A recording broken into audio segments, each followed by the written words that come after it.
How to make Play-Doh. Are you ready to have some fun? In a bowl, mix 1 cup of flour, half a cup of salt, and gradually stir in half a cup of water.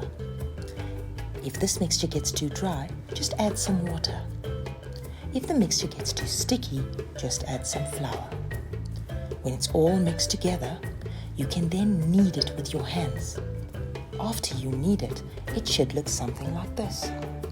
You can stop there and use this as your Play-Doh, but if you want to, you can add some color. To add color, you divide the Play-Doh into little sections and then add a different color to each section using food coloring. But this process does get quite messy with food coloring.